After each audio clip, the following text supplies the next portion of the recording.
Yan mga kaibigan, magandang buhay po sa ating lahat mga kaibigan, mga kalingap, mga ka-part-time. Good morning, saan man panig kayo ng mundo naroroon, magandang buhay po sa ating lahat. Mga kaibigan, mga kalingap. Muli pang inyong lingkod, Bayura TV, proud member, kapisanan ng mga marites sa Pilipinas, mga kaibigan. At syempre, walang iba sa pamumuno po ng ating founder, Bal Santos Matubang. Iyan. Bago tayo magpatuloy mga kaibigan sa mga po nakasupport sa channel ni Kuya Bal Santos Matubang, Kalinga Prapatid na Truwela Malalag mga kaibigan, please do subscribe.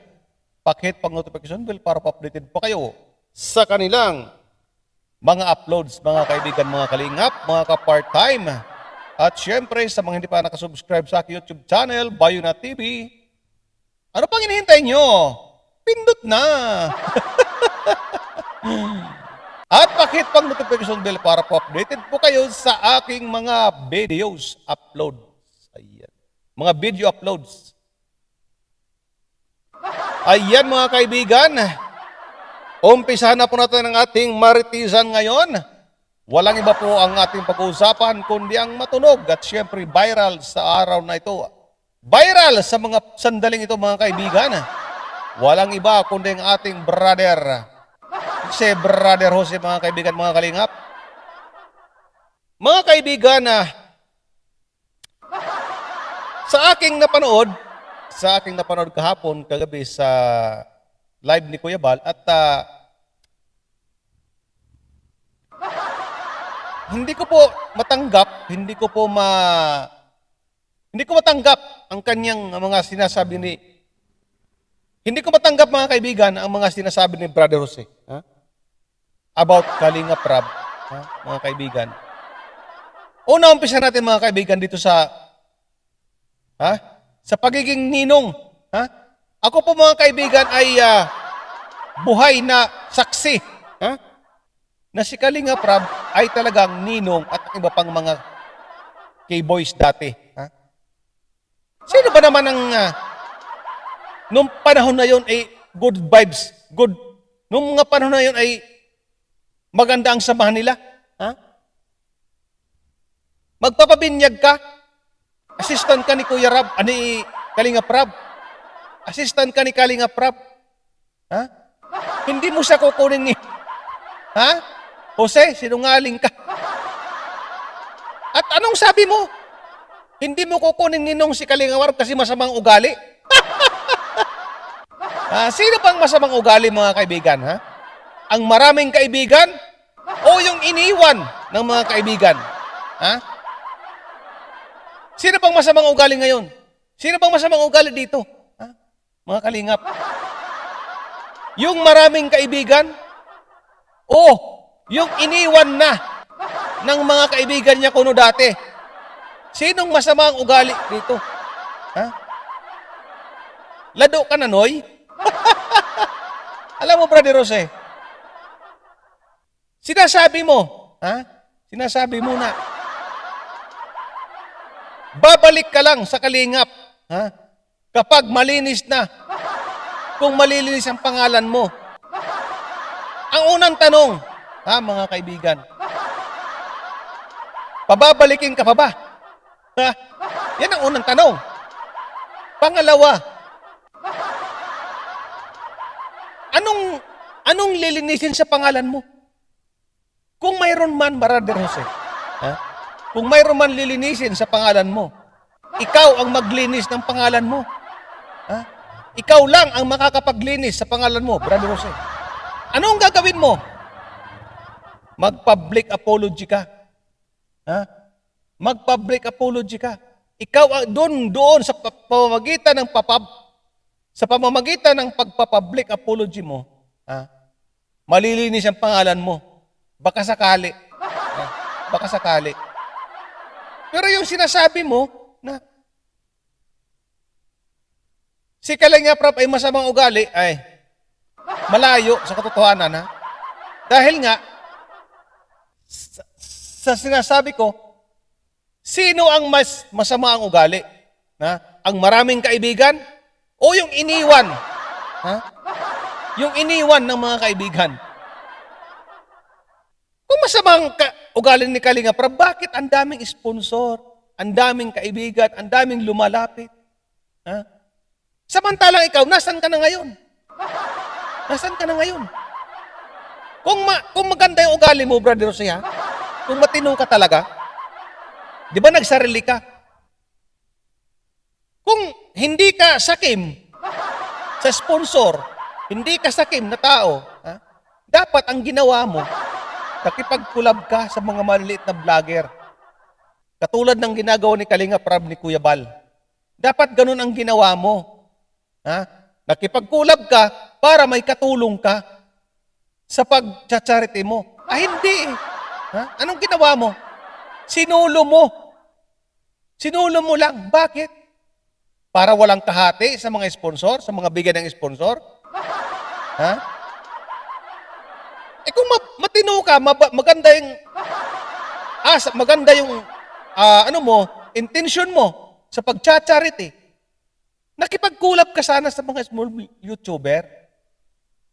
Tingnan mo yung mga nakikipag-collab sa mga small YouTuber, na mga vlogger, mga charity vlogger.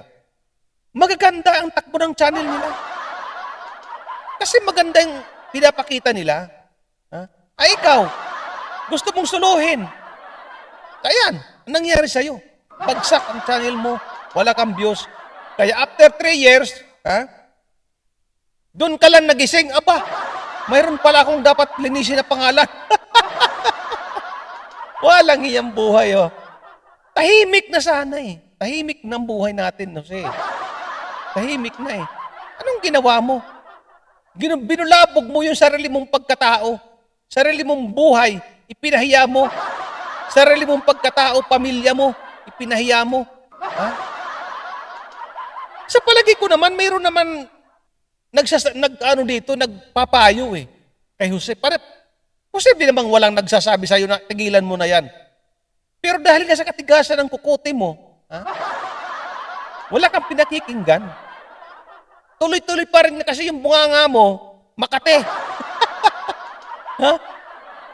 Dakdak ng dakdak. Di ka makatulog. Siguro pag wala kang di ka makapagsalita. Maling-mali ang atake mo eh. Ngayon, nakala ko dati, yung mga sabi-sabi ay biro-biro lang. Pero totoo pala mga kaibigan. Totoo pala na sa Pilipinas ay bawal yumaman. Ha? Totoo pala. Kasi pag yumaman ka, may magagalit. Totoo pala yun. Akala ko yun joke-joke lang. Ay, katulad yung nangyayari ngayon. Kay Kalinga Prab, ha? Gumanda yung channel, gumanda yung takbo ng buhay, may nagagalit. Totoo palang kasabihan na pag gumanda ang buhay mo sa Pilipinas, may magagalit. Pambihirang buhay to talaga naman, oo. Alam mo, Brother Jose,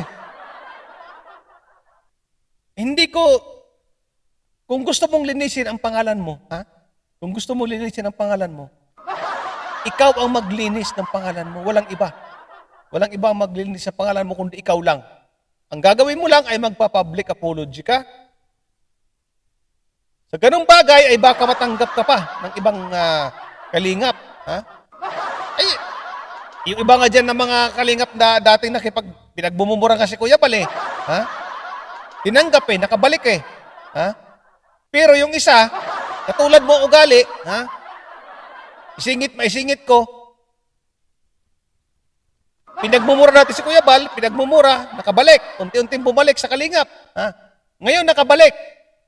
Asyatid na naman ang binabaratan. Ngayon, ang kapal na mukha mo yung grata. Ha? Ang kapal na mukha mo yung grata. Nakabalik ka na eh. Tapos, asyatid na naman ang binanatan mo, mga kaibigan. Pambihirang buhay ito. Itong mga taong walang mga tino sa sarili, mga kaibigan. Kaya yan ang payo ko sa iyo, Brother Jose. Yan lang ang mapapayo ko sa iyo. Kung gusto mong linisin ang pangalan mo, ayan nga sinasabi ni Kuya Bal, pumunta ka doon sa kanila. Kausapin mo ang tita mo. Ha? Pero hindi eh. Nakikipag-rebuttal ka pa eh. Kaya naman ginawa ni Kuya Bal yun na i-rebuttal ka para matauhan ka. Sana. Pero hindi eh. Sumasagot ka talaga. Ganyang kakabastos. Ha? Ganyang kakabastos, Brother Jose. Matatanda sa'yo, mga kamag-anak mo, tingnan mo sila. Bakit andyan sila, ano? Kung masamang ugali ni Kalinga Prab. Mga pinsan mo, na andyan sila. Super Andoy, Super Mac, si Edo. Kung masamang ugali ni Kalinga Prab, bakit andyan sila? Ikaw ang masama ang ugali, kaya nasibak ka sa Kalingap. Ikaw ang masama ang ugali. Ha?